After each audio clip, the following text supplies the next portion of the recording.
disc access. It's trying to find it. Still trying to find it. This is R35 glued to sheetrock installed beneath concrete.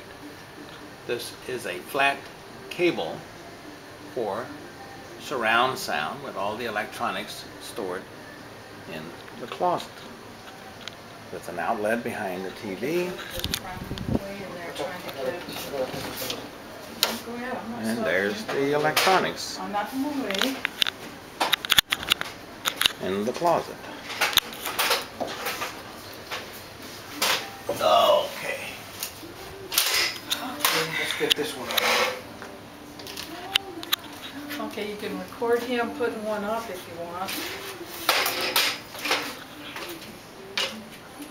And there's been Loctite applied to the back of the tile, and then you just simply match it to the existing tile in the corners and line it straight and stick it to the wall.